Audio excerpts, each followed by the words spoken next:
Et voilà, quelques images drôles quand on les regarde par après. Sur le coup, il y en a même après le match, même après la victoire des Nordiques. Parfois étonnant, parfois amusant. Ce soir, nous vous proposons une revue bien particulière des Jeux de l'année. La technologie au service du hockey. Tout le monde s'en sert de plus en plus, mais les résultats sont parfois déroutants. Mais le jeu n'a rien à voir avec cette invention du XXe siècle. Le tir de Josh Courtnall est bloqué par la mitaine du gardien Steve Weeks. La rondelle rebondit dans les airs, on la cherche, elle est dans le but. À Bloomington, Brian Bellows reçoit de l'aide bien inattendue. Le défenseur des Bruins, Mike Milbury, marque le but pour lui.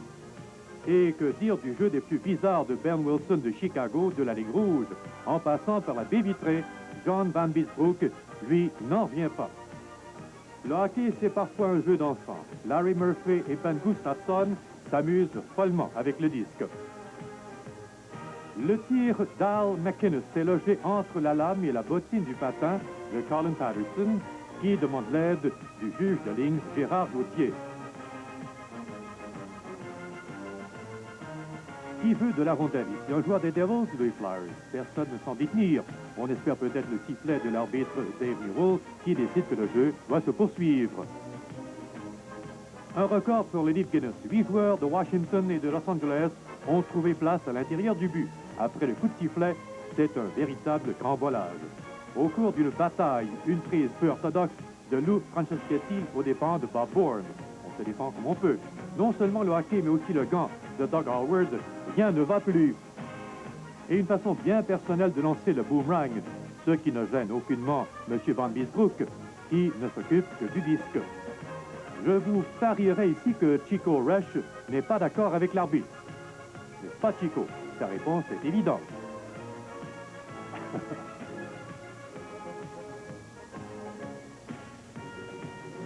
Il n'y a pas que les joueurs qui sont courageux. Il faut de l'audace à Claude Mouton pour demeurer entre Chris Mallon et Don Jackson des Oilers d'Edmonton. Une protection qui en dit long pour un chronométreur de Philadelphie. À l'Halloween à Buffalo, il n'y a pas que les gardiens but qui portent des masques. Au New Jersey, c'est la Saint-Valentin. Comment dire non dans un tel décor? Marlin a dit oui. Et à Pittsburgh, c'est la noce avant le match. Patwin a décidé de fêter la Saint-Patrice.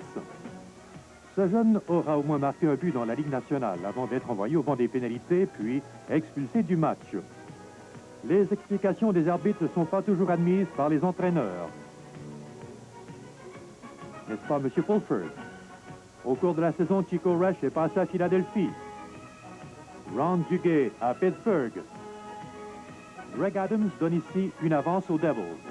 Mais dans le même match, sur un même patinoire en troisième période, l'autre Adams donne la victoire à Washington. Un des buts les plus longs de la saison. Ce tir en ballon de Dan Daou de Toronto ne semble pas inquiéter le gardien Bob Janesic. Pourquoi s'en faire, après tout? Ce n'est qu'un but.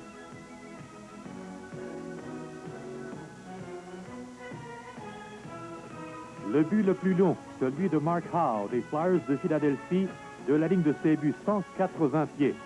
Et Peter Zazel s'assure que la direction est bonne. C'est une autre saison qui s'envole, avec ces instants parfois énervants, ces pertes d'équilibre, les désaccords verbaux ou physiques. Tout cela en saison 85-86. Donc, je pense que vous serez d'accord, le hockey est un sport qui se prête merveilleusement bien à une...